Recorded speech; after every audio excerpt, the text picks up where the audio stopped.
seems similar, but the candidate we're looking for must have supernatural abilities above and beyond the natural man. All qualified candidates, please send your resume to Lucifer Incorporated, 666 Demon Gates Lane, Hades Hell, 66666, or email to lucifer@deception.com. The coming world leader, commonly known as the Antichrist, has 33 titles in the Old Testament and 13 in the New Testament. One of these, the Prince that shall come, comes from Daniel chapter 9 verses 26 and 27, in which the people of the Prince that shall come would destroy the city and the sanctuary. The fulfillment occurred in history when the Roman legions under Titus Vespasian destroyed Jerusalem and the temple in 70 AD. This reference to the Romans in Daniel 9 verse 26 is one of the several reasons why most Bible scholars view the future Prince that shall come as coming out of a revived Roman Empire. The Bible predicts two one-world leaders, or Antichrist, who will rule the entire world. From Revelation chapter 13 and Daniel chapter 7, verse 8, 11, and 23, we find that one will be the main leader, or the beast, while the other, the false prophet, who will perform miracles and force the world to worship the beast and his image. The false prophet, whose number is 666, will enforce the mark, which could be a tattoo or computer chip or some other new type of technology. It could even be enacted through some type of supernatural means, since they will be performing miracles. The Antichrist, or beast as he will become to be known, goes by many titles. The Old Testament names are Adversary, Assyrian, Man of bloodshed and deceit, Branch of the Terrible One, Chief Prince, Crooked Serpent, Cruel One, Destroyer of Nations, Enemy, Worthless Shepherd, King of Princes, Little Horn, Mighty Man, Prince that shall come, Profane and wicked Prince of Israel, Serpent, Son of the Dawn, the Destroyer, Vile and Despicable One, Wicked One, Willful King.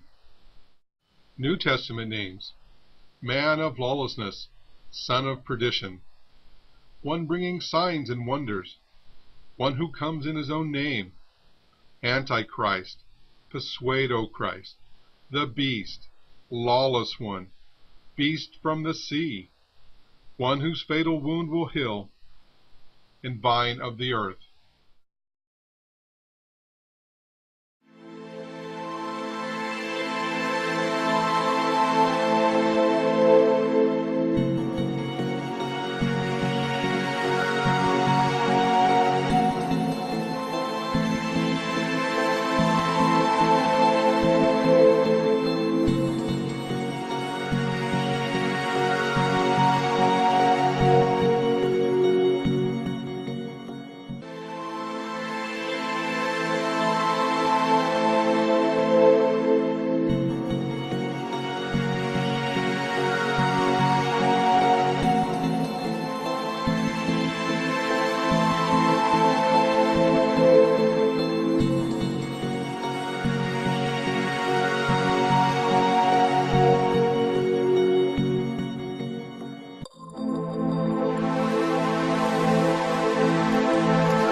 Here is wisdom. Let him who has understanding calculate the number of the beast, for the number is that of a man, and his number is 666. Revelation chapter 13, verse 18. In the book of Revelation, an angel of God is revealing more of the mystery of the end times to the Apostle John while he is captive on the Isle of Patmos. Here we learn of Satan's master plan of introducing a false Messiah, the first beast, the Antichrist, and a false prophet, the second beast, and finally an idol to a false god, Satan. In the first verse of chapter 13, the Apostle John sees a vision of Satan standing on a seashore, possibly that of the Mediterranean Sea. The first beast is the person classically known as the Antichrist, and he wears the crowns of his unholy father. And the dragon stood on the sand of the seashore. Then I saw a beast coming up out of the sea, having 10 horns and 7 heads, and on his horns were 10 diadems, and on his heads were blasphemous names. Revelation chapter 13, verse 1. In the book of Daniel we get further clarification from an angel of God regarding a vision of 4 beasts that had come to Daniel the prophet. The 4th kingdom was ancient Rome from the time of Christ. In the last days, the first beast, who is the Antichrist, who is the little horn of Daniel chapter 7, verse 8, arises out of the old Roman Empire. But which part of the old Roman Empire? In AD 284, the Emperor Diocletian restored the government to the empire after the near anarchy of the 3rd century. He then divided the empire into 2 legs, just as Daniel had predicted when he interpreted Nebuchadnezzar's dream 9 centuries earlier. His reorganization of the fiscal, administrative, and military machinery of the empire temporarily shored up the decaying empire in the west and laid the foundation for the forthcoming Byzantine Empire of the East. In AD 312, the Emperor Constantine relocated the capital of the empire to its eastern leg, to Byzantium, naming it Constantinople, the New Rome. After Constantine's death in 395, Emperor Theodosius divided the empire between his 2 sons, and it was never again reunited. It was Theodosius who made Christianity the sole religion of the empire, and subsequently Constantinople assumed preeminence over the West. In the late 5th century, the western leg began to disintegrate, but the eastern leg, commonly dubbed the Byzantine Empire, endured until 1453, when it was finally overrun by the Muslims. There are a number of biblical texts that strongly suggest that the coming world leader, commonly called the Antichrist, will emerge from the region of the eastern leg of the Roman Empire, and that profoundly impacts our prophetic perspectives.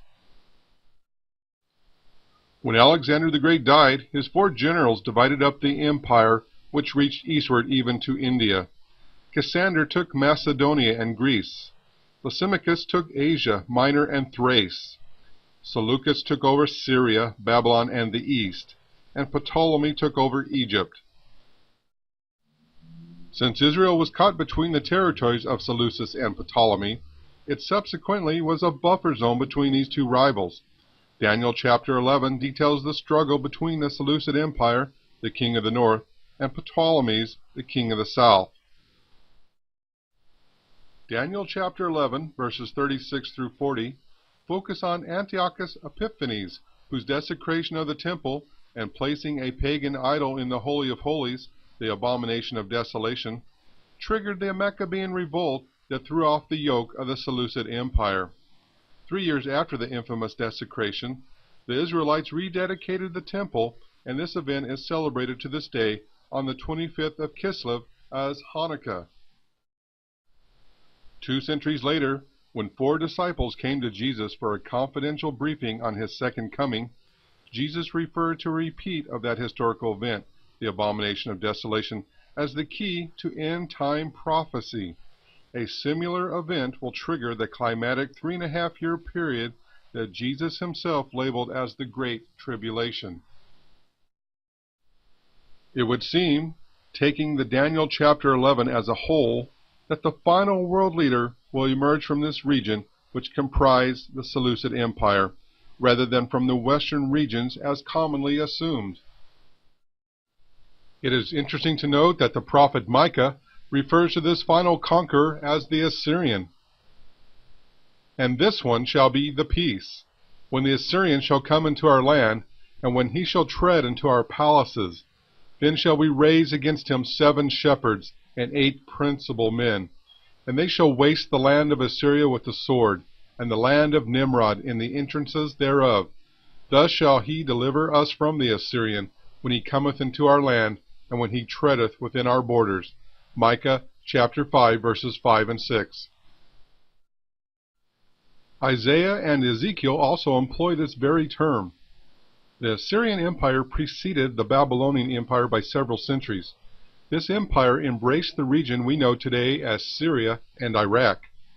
The first world dictator was Nimrod, whose name means "we rebel," who ruled from Babylon. It is interesting to note that Micah also refers to this as the land of Nimrod. Could it be that the final world dictator will be, in some sense, a return of Nimrod? This may add an additional dimension to the mystery surrounding the future of Babylon. Is it just used as a symbol, or will Babylon literally rise to prominence on the banks of the Euphrates once again? Isaiah and Jeremiah clearly describe a destruction of Babylon that has never happened yet. Zechariah seems to hold the key. The Bible profiles man's history in terms of 7 major empires. And there appeared another wonder in heaven, and behold, a great red dragon, having 7 heads and 10 horns, and 7 crowns upon his heads. Revelation chapter 12, verse 3. These would appear to be Egypt, Assyria, Babylon, Persia, Greece, and Rome, the last one in 2 phases, ancient Rome, phase 1, and the final re-emergent revival of the Roman Empire, phase 2. This perspective derives from a careful study of Daniel 2 and 7, which profiles the times of the Gentiles, from Babylon until God establishes his own kingdom, with the Messiah reigning as King of Kings. In both Daniel 2 and 7, we see 4 major kingdoms: Babylon, Persia, Greece, and Rome, with the 4th one fragmenting, but then ultimately re-emerging in the last days. Strangely, the prophecies of Daniel provide a surprising amount of detail concerning both Greece and Rome, with both chapters 7 and 8 highlighting a little horn that emerges among the prominent 10 horns that will dominate the final scenario. This little horn, an 11th in effect, is another designation for the climactic world leader we commonly call the Antichrist. And there are 7 kings, 5 are fallen, and 1 is, and the other is not yet come, and when he cometh, he must continue a short space. Revelation chapter 17, verse 10. The 5 are fallen would seem to refer to the 5 kingdoms that had preceded John's day: Egypt, Assyria, Babylon, Persia, and Greece. The 1 is would seem to be the one existing when John was writing. That would be Rome in its first phase. The other is not yet come would seem to point to that final world empire that will be taken over by the 11th horn. And the beast that was and is not, even he is the 8th, and is one of the 7, and goeth into perdition. Revelation chapter 17, verse 11. It would seem that this final 8th empire is the one that was and is not, and is yet among the list of 7. The only empire among the 7 that doesn't exist in some form today is Assyria. It strangely disappeared from history until the sensational discoveries of Henry